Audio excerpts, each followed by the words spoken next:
Olá, assombrados! Eu sou Ana Paula e vou contar um relato para vocês. A Casa Maldita.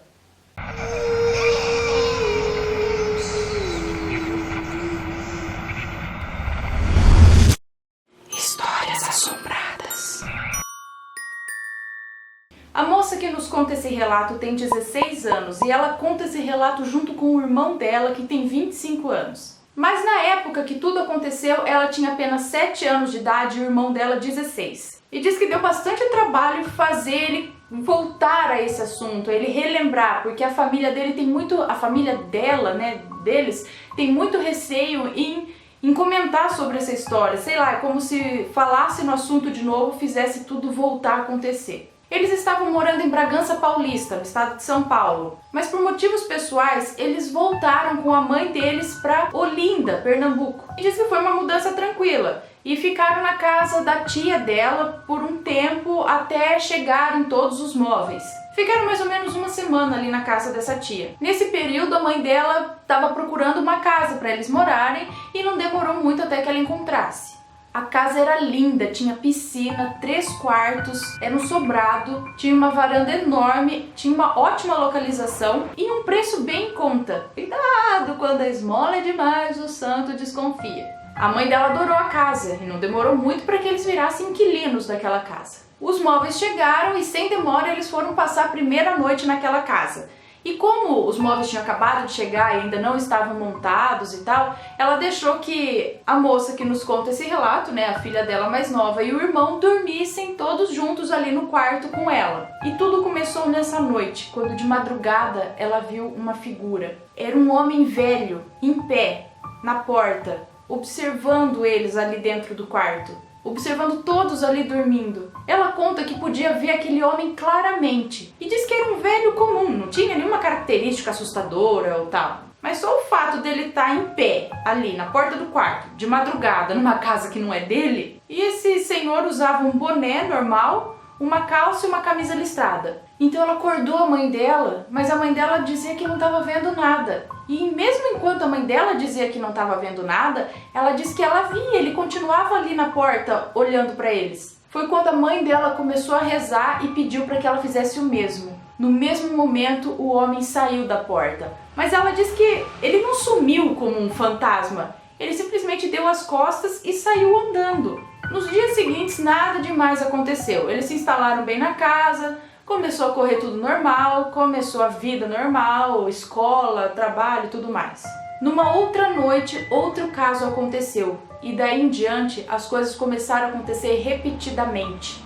O irmão dela conta que numa madrugada ele acordou para beber um pouco d'água, porque ele estava morrendo de sede por ter bebido umas a mais numa festa.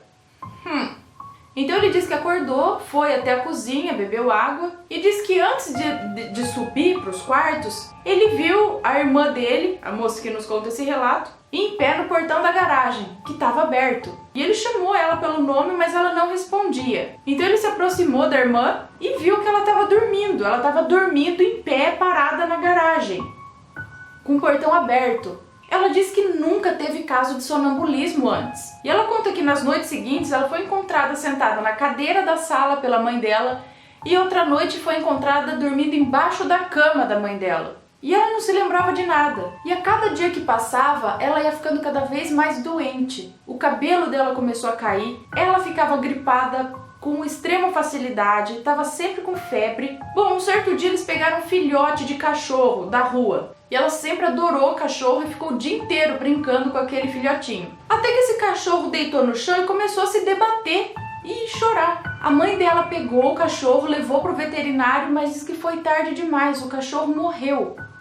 Ela disse que na época não contaram para ela como o cachorro morreu e ela só veio saber disso há pouco tempo atrás. As costelas do cachorro estavam quebradas, como se algo pesado tivesse esmagado ele. E ela disse que como ela era criança, eles acreditavam que ela tinha, sentado em cima do cachorro. Bom, os dias foram passando e ela cada vez mais doente. Chegou a ser internada no hospital, estava muito doente e quase careca já. E no chão do hospital ela teve uma convulsão, porque a febre tinha aumentado muito. Nesse mesmo dia, o irmão dela chegou da escola, na casa deles, e conta que viu uma menina subindo as escadas. Mas ele ainda não sabia que a mãe dele e a irmã, a moça que nos conta esse relato, estavam no hospital. Por isso ele não se importou muito e foi tomar banho. Ele achou que era a irmã dele.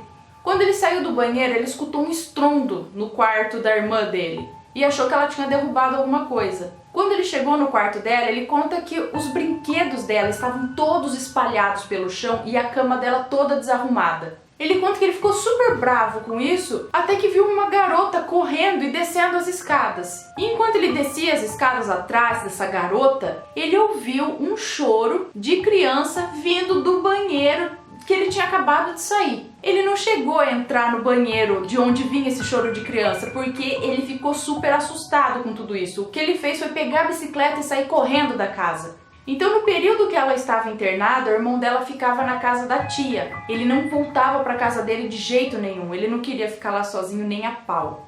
A mãe dela disse que sempre que precisava, deixava ou a tia dela, ou uma vizinha, ou uma amiga fazendo companhia para ela no hospital, enquanto a mãe voltava para casa, tomava um banho, comia alguma coisa para depois voltar no hospital e ficar com ela de novo. Depois de uma semana internada, ela voltou para casa e a mãe dela conta que antes de entrar em casa, no dia que elas voltaram, ela olhou e pela janela ela viu um homem na janela do quarto onde ela dormia, da mãe dela. Esse homem estava lá em cima observando elas entrando pelo portão. Conta que era um homem velho e ficou lá até elas abrirem o portão e entrarem. Como ela viu claramente esse homem, né, ou esse senhor, ela chegou a chamar a polícia, porque ela falou, entraram na minha casa, tem alguém aqui dentro. A polícia veio e tal, mas não tinha ninguém. Eles falaram que não havia ninguém lá dentro e não havia nem sinal de arrombamento na casa. Nessa noite ela conta que dormiu com a mãe dela e o irmão dela dormiu sozinho no quarto dele com as portas trancadas. Nessa noite o irmão dela conta que acordou de madrugada com um barulho dentro do quarto. Esse barulho era como ossos estralando junto com gemidos de dor. Ele disse que se virou e olhou para o teto, ainda deitado na cama. E no teto do quarto ele viu uma figura terrível. Aquela coisa estava pelada, se arrastando pelo teto. Não dava para identificar se era homem ou mulher. A pele era meio enrugada e rosada. Não tinha pelo em sequer uma parte do corpo. E toda vez que se movia, dava para escutar os ossos estralarem e seus gemidos de dor. Pelo amor de Deus, credo! E o primeiro pensamento que veio na cabeça do irmão dela foi sair correndo dali pro quarto da mãe. Mas o coitado estava com tanto medo que ele não conseguia mover um músculo sequer. Ele conta que foi a pior noite da vida dele ver aquela coisa se movimentando pelo teto do quarto dele. A única coisa que ele pensava era fechar o olho e rezar, e foi o que ele fez. Era a única coisa que ele conseguia fazer. Ele rezou várias vezes, até que percebeu que aquilo caiu do teto e pulou no chão. Agora ele podia escutar a coisa se arrastando pelo chão e sentir aquilo passando por debaixo da cama dele. Ele diz que não sabe por quanto tempo aquilo ficou ali. E ele não se movia enquanto o barulho não parou. E mesmo depois que o barulho passou, ele não saiu da cama até o dia amanhecer. Ele ficou acordado e praticamente imóvel em cima da cama até o dia amanhecer. Depois disso, o irmão dela não queria mais ficar ali. E ela disse que nunca viu o irmão dela tão assustado daquele jeito.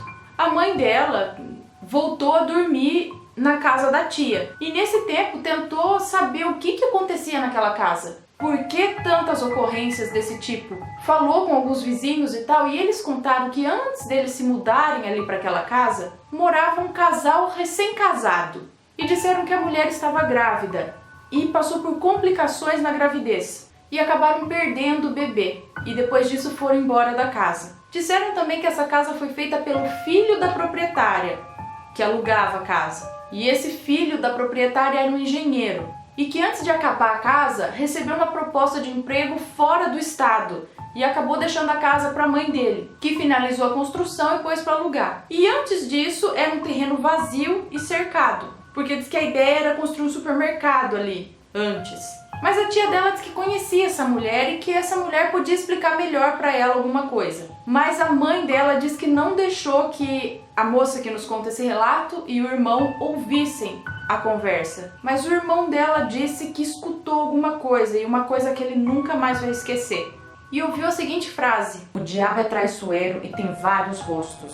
Pode aparecer da forma mais assustadora e diabólica para nos assustar, como pode aparecer da forma mais simples e pura para nos enganar. E depois da visita dessa mulher, a mãe deles nunca mais voltou para aquela casa. Pegou alguns homens para retirar os móveis daquela casa e a tia dela foi lá também para buscar as roupas. E depois que aquela casa estava vazia, a mãe dela disse que nem sequer quis passar na frente daquela casa novamente. Nada mais aconteceu depois disso. Eles alugaram um apartamento, moraram lá até encontrar uma nova casa, uma casa própria dessa vez. Ela conta que hoje essa casa tem moradores, tem gente morando lá, mas ela não sabe se acontece ou não alguma coisa. E diz que o medo é tanto que até hoje eles evitam passar naquela rua. Mas se caso precisarem passar por aquela rua, eles evitam a calçada da casa.